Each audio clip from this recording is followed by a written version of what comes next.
Բարևձեզ։ Քանի թեմաներ եք առանձնացրել, խնդրեմ իրապես բաց տեքստով Թուրքիայից հայտարարություններ են գալիս Իրանի հայտարարությունները եւ որ հասարակ ինչ է տեղի ունենում, խնդրեմ Մարիամ ջան, ուրեմն եկեք եւս մի անգամ պայմանավորվենք, ինչ որ ասում է թուրքը, հայը իրավունք ունի հաշվի չառնել, որովհետեւ թուրքը ասել։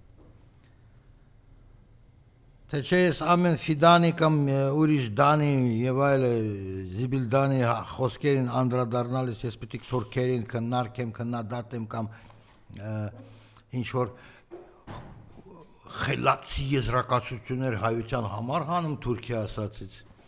Հայը պետք է հեկավարվի առաջնորդվի մի բանով, հին հունական ասացվածքներով։ Առաջինը բավական հայտնի է, ես տաղավարից 1000 անգամ կրկնել եմ։ Լավ թուրքը, սատկած թուրքը։ Վերջ։ Երկրորդը, որը ոչ պակաս կարևոր է, եթե թուրքը խոսում է խաղաղությունից, սպասի պատերազմ, դա հունական ասացվածքներ են, որոնք դարավոր փորձի հիման վրա են հենված։ Ու դա նորմալ է։ Պետք է հայ չլինել, պետք է հույր լինել, ու իմանալ թուրքը ով է։ Որտեւ հայերը կարճ խելք ունեն, կարճ հիշողություն։ Հայերը հավատում են ամերիկյան եսիմինչ միսիոներեն, անգլիական միսիոներներին կարծրատիպիկ հրաժարվեք, ազատվեք կարծրատիպերից, թուրքը ուրիշ է, հա, տեսել ենք թուրքը ուրիշ է։ Քրթված թուրքը, եվրոպացված թուրքը ավելի վտանգավոր է կամ կոչվոր թուրքը։ Իմացանք։ Որ թուրքը աշխարհի կեղտը, իմացանք։ Ցանկացած թուրք, ամենալավ թուրք, ամենաբարի թուրք, դա թուրք է։ Ու թուրքերեն պետք է բրաջինջել, ոչնչացնել աշխարհից։ Հենց այդպես։ Բայց աշխարհում կան շատ ավելի հետաքրքիր եւ բազմաթիվ թեմաներ, որոնց մասին պետք է ուշադրություն միշտ դարձնել։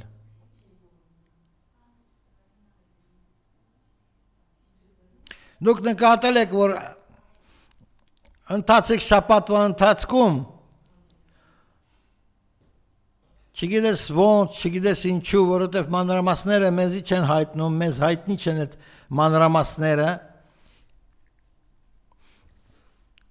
Տեղի ունեցել երկու հեռախոսազրույց Ռուսաստանի եւ Իրանի արտգործնախարարների միջև։ Վերջինը հենց երեք։ Ու եթե առաջինից մենք իմանում ենք, որ քննարկվել է միջուկային խնդիր Իրանի հետ կապված, մենք այդ իմանում ենք։ Որտեղ պայմանավորվածություններ են գոյացել եւ Չինաստանն էլ է միավորվել այդ բանակցություններին, ասենք էլի, հեռախոսազրույցներին, որոնք ուղղված են ՄԱԳԱՏԷ-ի դեմ, ԱՄՆ-ի եւ 3 եվրոպական երկրների դեմ, որոնք շարունակում են պնդել, թե իբր իրավունք ունեն ինչ-որ մի բան վերահսկել Իրանի տարածքում։ Բայց երկրորդ հեռախոսազրույցը վերաբերվել է լրիվ ուրիշ խնդիրներին։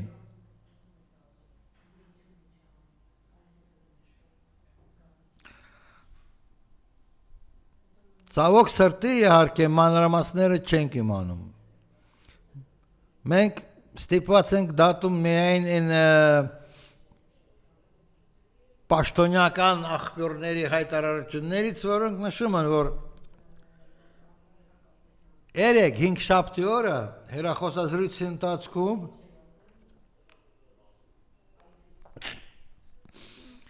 պարոն Արաքչի եւ պարոն Լավրովը քննարկել են տարածաշրջանային անվտանգության հարցերը։ Բավական բովանդակալից իհարկե սահմանումը կամ հայտարարությունը։ Տարածաշրջանի անվտանգության հարցերը ինչ են։ Առաջինը դա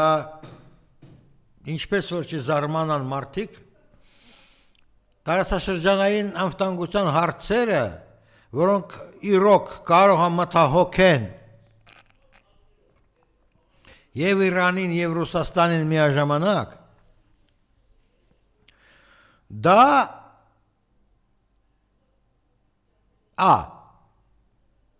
Հայաստանի պահվածքը,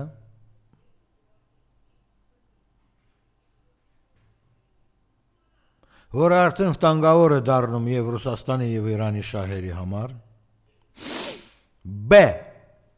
Այդպես կոչված Տրամպի տրիպը, որը սպառնում է ամերիկյան ռազմական ներկայությունով տարածաշրջանում եւ դրանից բխող բոլոր հետագա հարցերով։ Ամերիկյան ռազմական ներկայությունը դա ինչ է, դա ում համար է, դա ում օգտին է, նատոյական թեկուզև ոչ էլ այդպես ասած կառույցների զինված ուժերի թեկուզև դա ձևակերպած լինի որպես մասնավոր ամերիկյան ընկերություն, բազում հարցեր է բացում։ Այդ մասնավոր ամերիկյան կոչվածը որտեղ գրանցված կլինի, կարող է Թուրքիայում, թե Իսրայելում, որտեղ գրանցված կլինի այդ ամերիկյան մասնավոր ընկերություն կոչվածը, բա որ դա ռազմական կլինի մասնավոր ընկերությունը, բա այդ ռազմական կամ ոչ ռազմական մասնավոր ընկերության աշխատակազմը ինչա կանա լինելու։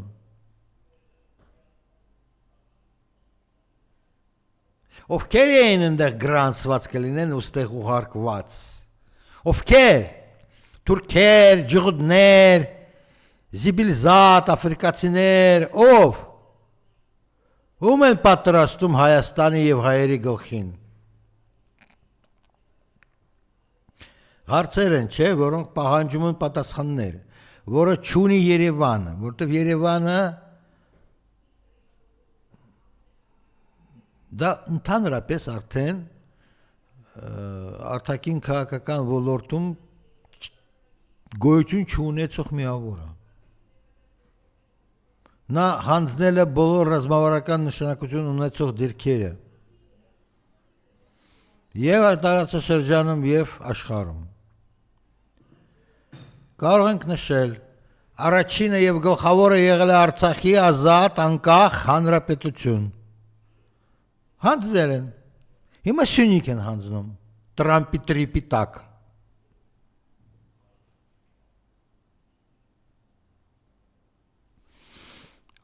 Եվ երրորդը, V. Պանթյուրքիստական սպառնալիքը, ինչպես որ գիտենք, դա գոյություն ունի և Ռուսաստանի և Իրանի համար։ Հետին պլանում նաև Չինաստանի համար։ Բայց Ռուսաստանը, Չինաստանը և Իրանը միավորված են ընդհանուր ռազմավարական նպատակներով,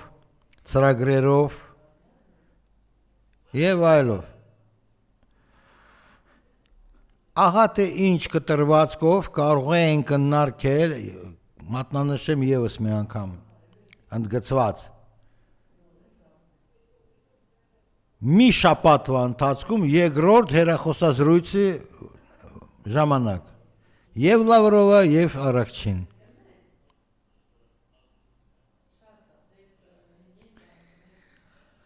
Պանթյուրքիստներից ես ես տաղավարից 10 անգամ ասել եմ, առաջինը խոսացել է բավական կոշտ Իրանի գերագույն առաջնորդի միջազգային հարցերով գլխավոր խորհրդական նախկին արտգործնախարար Իրանի Ալի Ակբար Վելայաթին, առաջինը նա խոսացել, որ քիչ է որ Տրամպի տրիպը այդ Իսրայելի, Լոնդոնի և Վաշինգտոնի ծրագրերն են, նա ասաց, որ և որոշակի պանթյուրքիստական շրջանակների ծրագիր է։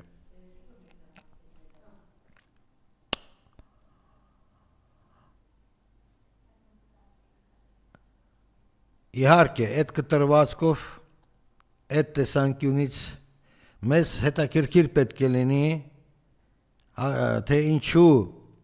ոչ Իրանի, ոչ Ռուսաստանի արտգործնախարարությունների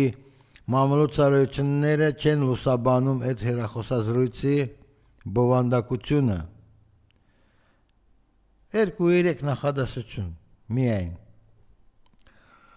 Իհարկե մենք հասկանում ենք, որ քննարկման թեման եւ արտահայտված հնչած կարծիքները բավական երկար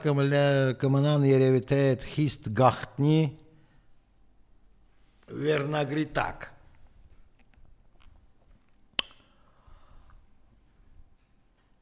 Իհարկե ոչ Իրանը, ոչ Ռուսաստանը չեն շտապի բացահայտել, թե ինչ է եղել է քննարկման գլխավոր, երևի թե ասենք թեման պարզը, գլխավոր հարց։ Հակաամերիկյան ուղղվածություն, թե հակաթուրքական ուղղվածություն։ Թե Իսրայելի պարագան պահանջել է, որ Իրանը մտցնի ինչ-որ հակաջղուդական տարեր այդ խոսակցության ընթացքի մեջ։ Դժվար է հիմա կողմնորոշել ու ասել գլխավոր ուղղվածությունը այդ Լավրովի եւ Արաքչիի խոսակցությանը ինչ է եղել, հակաամերիկյան, հակաթուրքական, թե հակաջղուդական։ Սակայն պարզ է, որ դա են 3 կետը, որոնք իհարկե հիմա պետք է մտահոգ են։ Հաշվի առնելով ամեն ինչ։ Հաշվի առնելով, որ դեկտեմբերին կանխագուշակում են նոր պատերազմ Իսրայելի եւ Իրանի միջև։ Չեք լսել, լսեք։ Արևմուտքում դրա մասին խոսում են բավական ազատորեն։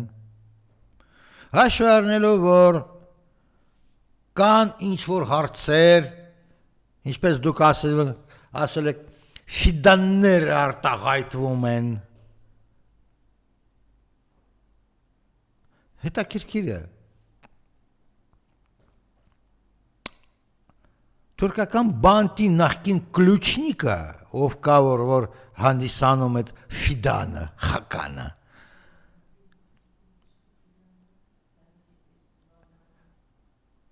Ինչ-որ հայտարարություններ է անում։ Արա, կլուչնիկ, գնաք ու ոնց են ասում, բանտարկյալներով խոսա, որոնցից մեկը եղել է Էրդողան վախտին։ Ընդեք, հետպես ասած, ցանոթացել, միավորվել։ Այ կլուչնիկ, ինչ հետախուզության շեֆ, դու կլուչնիկ ես, բանտի կլուչնիկ։ Ահա քո կարմիր գինը։ Ու դու համարձակվում ես ինչ-որ մեկի, կամ երկուսի, կամ ինչ-որ ազգերի, պետությունների հասցեն, բան ասես, թուրք թականք։ Ինչ-որ պիտի սպառնաս հայերին արմատախիլ անես, շատ կներեք, եթերի ընթացքում չեն սիրում լսել, կակ ես ուտել ֆիդան, կակ, քրդերի կակ, ուտելու ես, մեծ գթալով, ֆիդան, միդան, մադան, գաբարդան,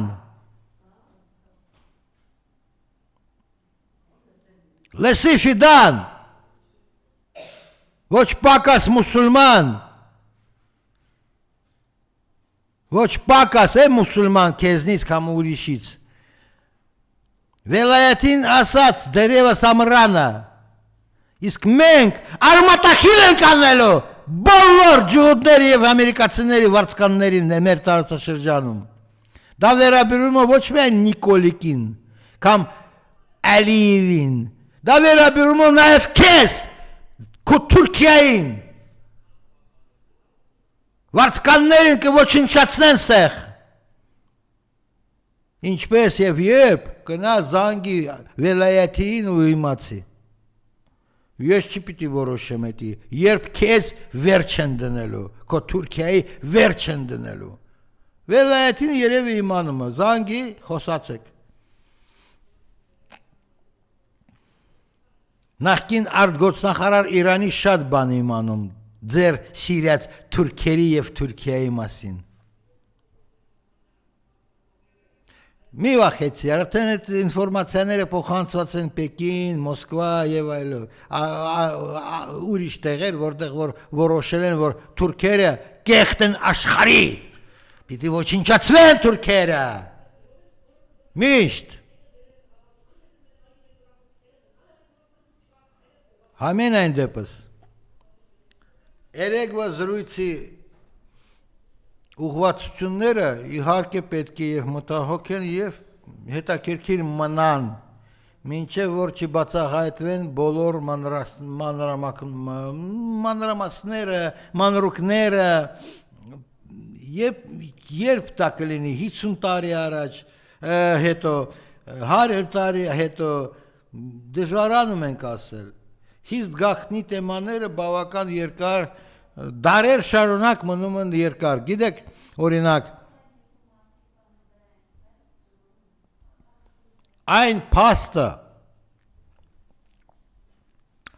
որ ոմն Ֆրենսիս Դրեյքը եղել է անգլիական նավաթորմի, ասենք, հետախույզ ծառայող, մարդիկ իմացան 400 տարի հետո։ Իսկ 400 տարի առաջ իրան ընկալում էին որպես սովորական, կոպիտ ասած, ցովային, այդպես ասած, խուլիգան, որը թալանում է իսպանական նավերը։ Վերջ։ Իր կյանքի օրոք իրան է տենց են ընկալել, որ նա կապ չունի Բրիտանիայի պաշտոնական շրջանակների հետ։ Միայն 4 տարի հետո, իր մահվանից հետո, իմացան, որ էդի եղել է բրիտանական նավաթորմի ցովակալ։ Պատկերացնում եք։ Անպակաս 400 տարի դա եղել է խիստ գաղտնի փաստ։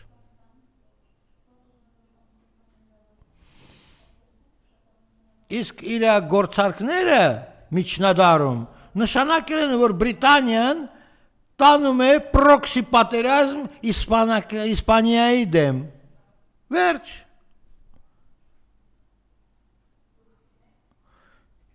Ոչ ոք երաշխավորված չի, որ հիմիկվա պայմաններում նույնը կատարվում, ինչ որ մի ասենք տեսաերիզով, կամ ասենք ինչ որ հատվածով,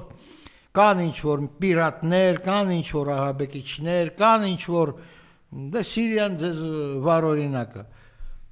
Մոլի ահաբեկիչ դարել է նախագահ,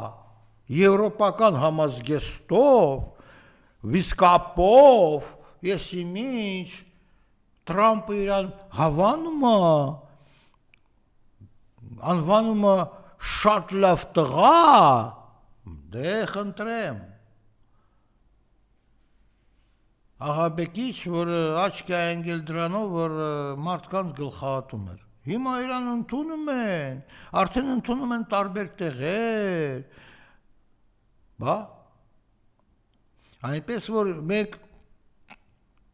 նույնիսկ իրավունք չունենք, ասենք, անտեսել նման կարգի զարգացման հնարավորությունը, որ այսօրվա հանցագործը, վաղը չէ մյուս օրը հայտնվում է ինչ-որ հարգված մարդկանց շարքերում։ Ու կարող անցնի ևս մի 50 տարի, մենք հանկարծակի իմանանք, որ Ուսամա բին Լադենին ոչ ոք չի սպանել, նա շարունակում է ապրել և վայելել իր միլիարդները, որտեղ միլիարդատերի ընտանիքի անդամ է եղել այդ Ուսամա բին Լադեն կոչվածը։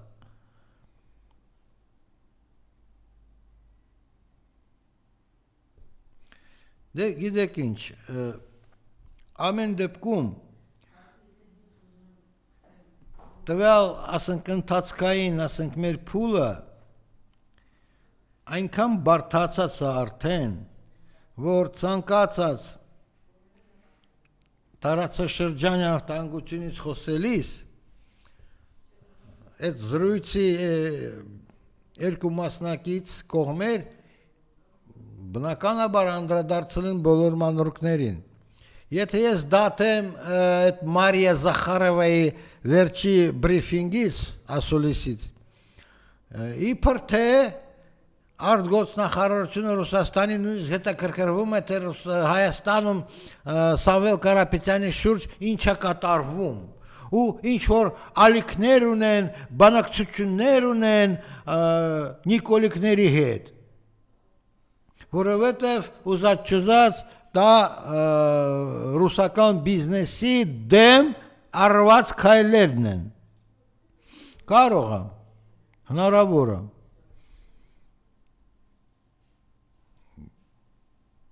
Ես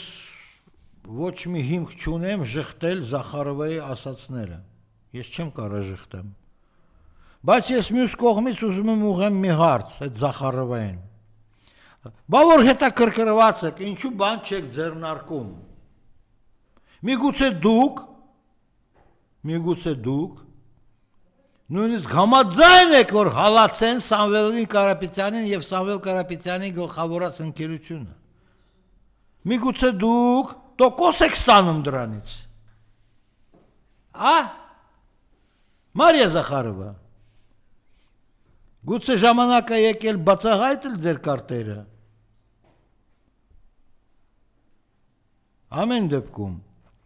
մենք տեսնում ենք, նկատում, որ ամեն ինչ փոխկապված է լինում։ Եթե դուք խոսում եք տարածաշրջանի անվտանգությունից էնել Իրանի արտգործնախարարի հետ, ապա դուք չեք կարող շրջանցել այն հարցերը, որոնք բնականաբար պարունակվել են եւ պարունակվում այդ նեղ, բավական նեղ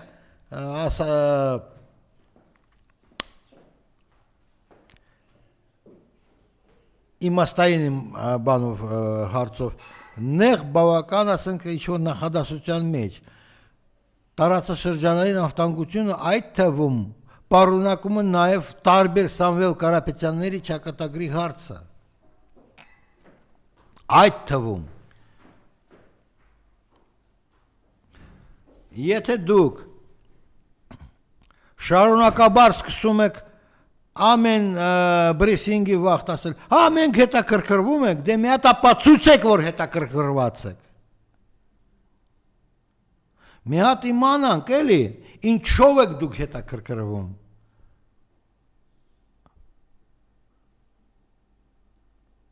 Ինչպես եք հետաքրքրվում։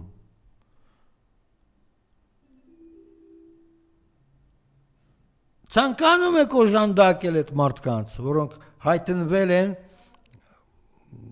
այդպես ասած, բանտերում, կալանավորման վայրերում։ Թե չէ, թե ուղղակի հետաքրքրվում եք, էլի, ուղղակի,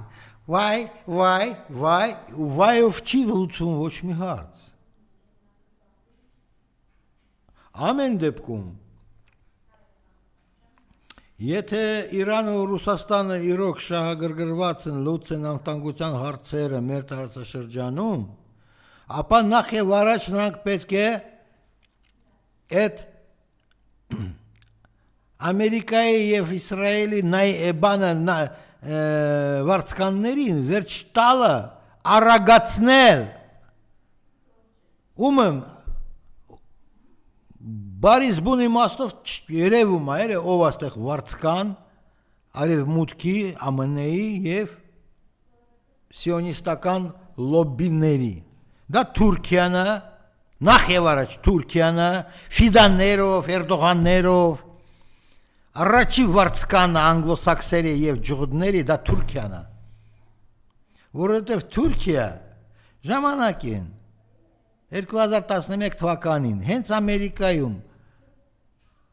հենց մի ամերիկացու ուրեմն լրագրողի մատնով եւ այլով ապացուցվել է, որ դա առաջի սիոնիստական պետությունը աշխարհում Թուրքիան է, ոչ թե Իսրայել։ Իսրայելը երկրորդը։ Ուրեմն Թուրքիան պիտի վերջ դրվի մեր տարածաշրջանում, վերջ։ Սիոնիստներին, Թուրքիայի սիոնիստներին պիտի բնաջնջեն։ Երկրորդը դա Ալիևը, իր Զաբաջանով, Զաբաջան, Բադրջանով։ Այդ Բադրջանը պիտի ոչնչանա։ Իրան պիտի ոչնչացնեն։ Ինչպես որ արհեստական ստեղծել են, այդպես էլ պիտի ոչնչացնեն։ Բադրջանները պետք չեն տարածաշրջանի։ Երրորդ վարձկանը ոմն Նիկոլիկը Իջևանի այդպես ասած շրջակայքից։ Այս երեքը պիտի ոչնչանան, որպեսզի տարածաշրջանում լինի անվտանգություն, խաղաղություն եւ անվտանգություն։ Դա բարիս բուն իմաստով։ Երբ ինչպես ասում են, դու Լավրով ես, դու Արախչի, ամեն մեկը իր այդպես ասած զեկուցագրերը նշում, գրում, ներկայացնում համապատասխան ատյաններում, մեկը Մոսկվայի, մեկը Տեհրանի։ Խնդրեմ, աշխատեք, ապացուցեք, որ դուք իրոք մտահոգված եք տարածաշրջանի անվտանգության հարցերով, մտահոգված եք։ Եվս եմ կրկնում, անվտանգության հարցերը տարածաշրջանի բաժանվելը շատ հեշտ է։ Առաջինը դա ասել եմ։ Զուտ Հայաստանում կատարվածը, կատարվողը, որպեսզի կարևորագույն այդ օղակում մթնոլորտը փոխվի։ Այդ թվում քաղաքական մթնոլորտը։ Երկրորդը դա այդպես կոչված Տրամպի տրիպ է։ Պահանջեք պատասխանները ամերիկացիներից, Ալիևը եւ Նիկոլիկը ձեզ բան չի են ասում, խապում են, շարունակաբար խապում են ձեզ։ Պահանջեք, որպեսզի ամերիկացիք ներկայացնեն ծրագիրը, ինչ որ նրանք ստեղ ուզում են անել։ Եվ ինչպես, ինչ ուժերով, հեռացնելով ստեղից ամերիկացիներին կարող եք ապահովել տարածաշրջանի անվտանգությունը։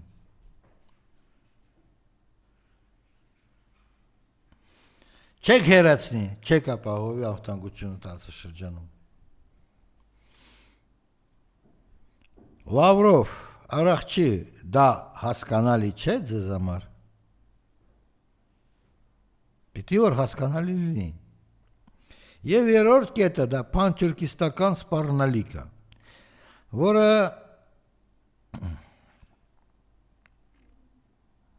հավասարաչափ վտանգավոր է ինչպես Ռուսաստանի, այնպես էլ Իրանի համար։ Հետին պլանում նաև Չինաստանի համար։ Գիտենք։ Ամեն դեպքում ցանկացած պետությունները կամ պետությունների միավորումները, որոնք ցանկանում են վերջ դնել պանթյուրքիզմի, պետք է վերջ դնեն այդ պանթյուրքիզմի։ Իմանալը, որ պանթյուրքիզմը հորինած է անգլիական հետախուզության կողմից։ Ավելի ճիշտ, հրեական գործակալները անգլիական հետախուզությունում։ Ավելի ճիշտ, ավելի դիպուկ է եւ ավելի, ես կասեի, իրականության համապատասխանող է։ Ամեն դեպքում, ով որ ցանկանում ապահովել Կովկասի, Կասպիցու տարածաշրջանի եւ այլը, այս ընդհանրապես մերձավոր արևելքի անվտանգությունը, նա պետք է բնաջինջի պանթյուրքիզմը։ Նա պարտավոր է բնաջինջի պանթյուրքիզմը։ Դա վերաբերում է ինչպես Ռուսաստանին, այնպես էլ Իրանին։ Դա վերաբերում է նաև Չինաստանին։ Համենայն դեպս, ստեղ պետք է անպայման, ես կարծում եմ անպայման,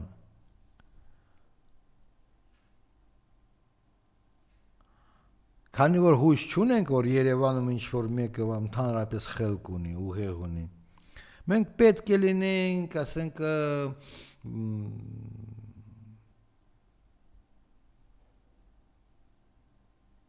Ալիևի ուշադրություն դարձնել։ Այն առումով, որ նույնիսկ Ռուսաստանը ու Իրանը աշկիս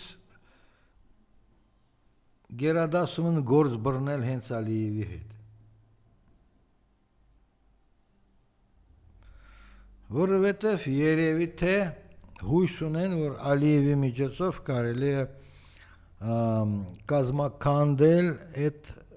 անգլոսաքսոնյան ջհուդական խաղերը Թուրքիայի ձեռքերով մեր տարածաշրջանում։ Ես ենթադրում եմ, ես չեմ պնդում, որ դա այդպես է։ Ամեն դեպքում Ալիև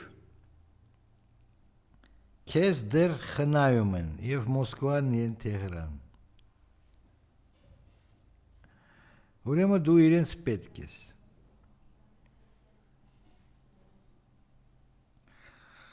Ուրեմն քեզ հետ ինչ-որ հույսեր են կապում։ Ուրեմն ընտրությունը հիմա քոնն է։ Ում հետ ես մնում։ Թե շարունակում ես անգլոսաքսոնա հրեական խաղ շարունակել ըստ իրենց գծած ծրագրերի, թե ընտրում ես փրկվելու հնարավորություն ունենալ եւ անցնում ես այդպես կասեմ արևելյան երակի կողմ, այսինքն Ռուսաստան, Իրան, Չինաստան։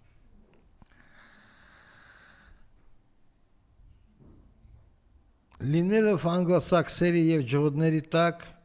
գրեթե միշտ նշանակում է ուշ թե վաղ օրինակ Սադամ Հուսեյնի ճակատագիր կրկնելը։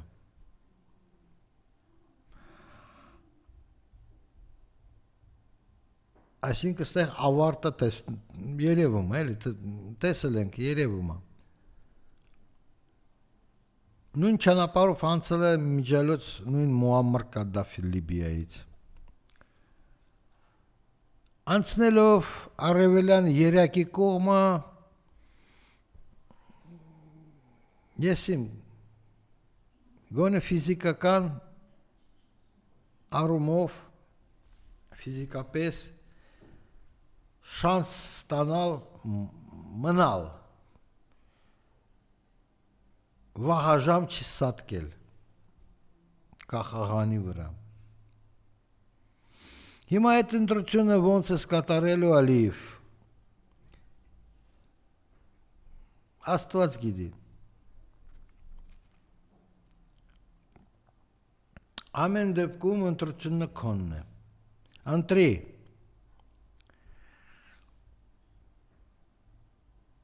Բայց հասկացի, որ շատ ու շատ բաներ պետք է զոհաբերես,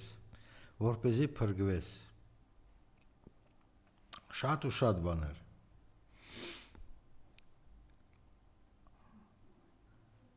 Ամեն դեպքում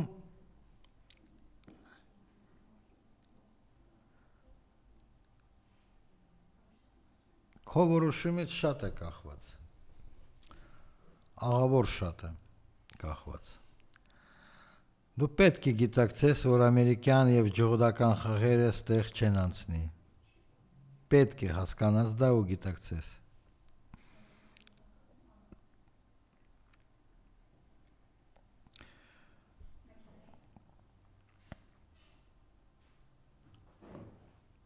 Որ լինեին նախքին ժամանակը կասեի գնաք ու հոր եղբայրների հետ քննարկի այդ հարցը։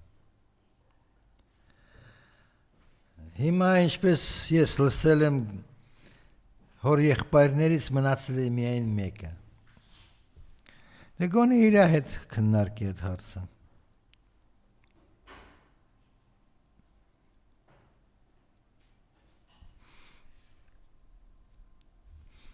Ուրիշ չարտ էլ չունեք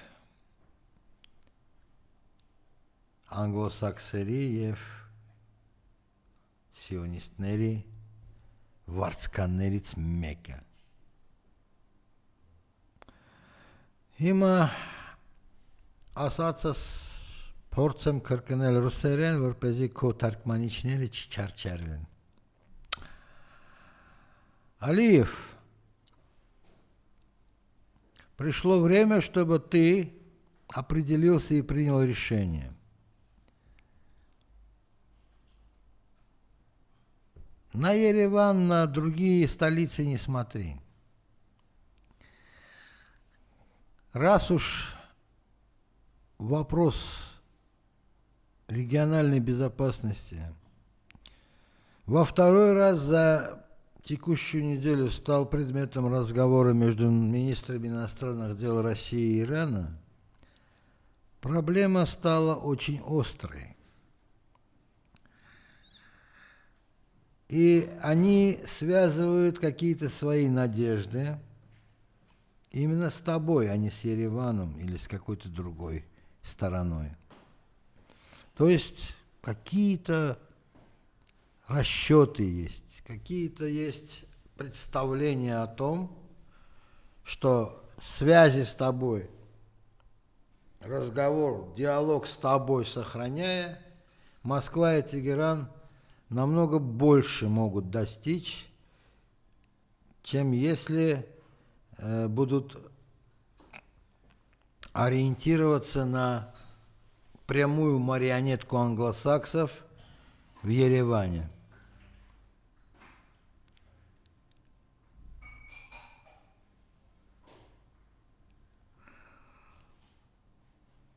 Мне трудно сказать, какие именно надежды связывают Россию и Иран с тобой лично, Алиев. Но могу сказать, пришло время, когда тебе необходимо осознать, понять, осознать, что у тебя нет шанса не погибнуть, как погибли такие, как ты, допустим, Саддам Хусейн, Муаммар Каддафи,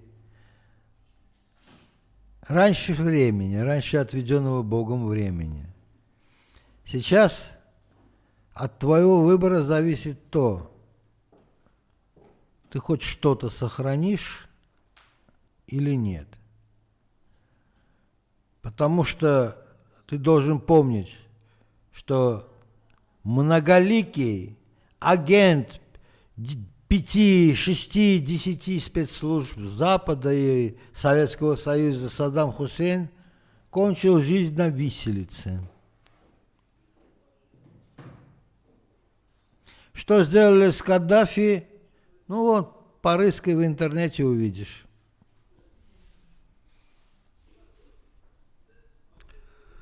Но сегодня вопрос заключается в тебе. Именно поэтому Россия и Иран не торопятся со своими выводами и решениями в отношении конкретно лично тебя.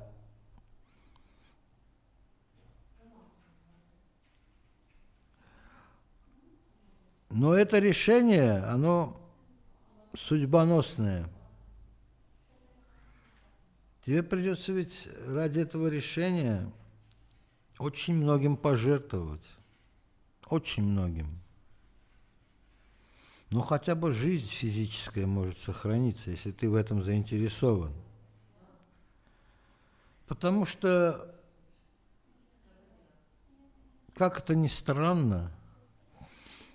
но если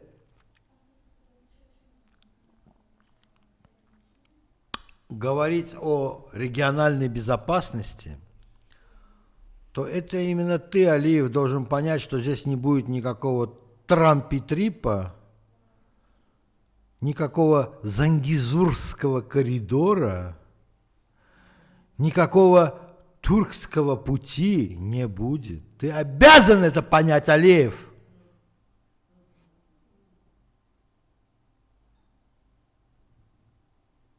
И осознать.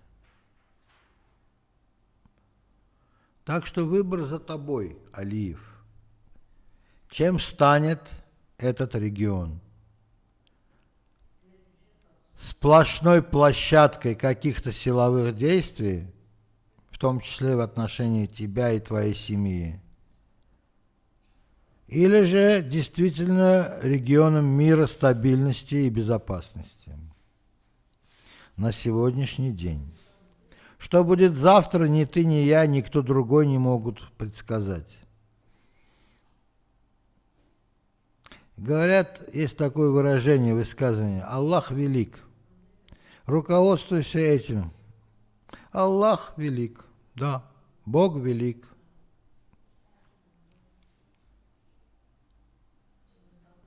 Руководствуйся. Пока не поздно. Пока не поздно. Потому что недавно Иран предупредил всех своих соседей, перечислим всех соседей, Алиев: Турция, Николикстан, бывшая Армения, Николикстан, есть такая республика. Ты со своей республичкой Кавказа-Татарии, Среднеазиатские республики, Афганистан. Ирак нет, Ирак не входит в этот состав.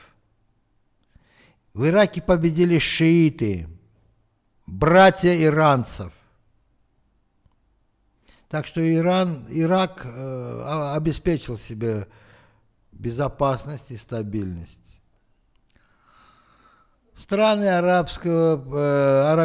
полуострова, вот это все, Пакистан еще, вот соседи Ирана. И Иран вас всех предупредил, соседи Ирана. Он готов пересмотреть свои подходы к каждому из соседей Ирана. Вот с чем ты имеешь дело, Алиев. Каким будет пересмотр позиции Ирана в отношении Баку и тебя лично, я не могу сказать. Но я знаю, и ты должен знать, что вопрос о региональной безопасности стал предметом обсуждения между Лавровым и Аббасом Аракчи вчера вечером.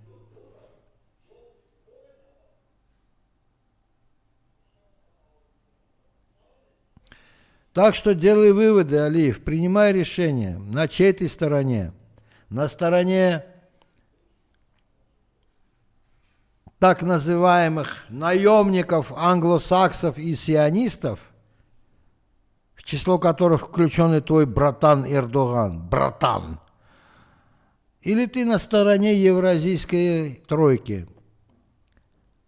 восточной тройки, то есть Ирана, России и Китая. Выбирай. Мало осталось времени, выбирай скорее, не ошибись случайно. Наемники англосаксов и сионистов кончают жизнь очень плохо. Очень плохо. Повторяю еще раз.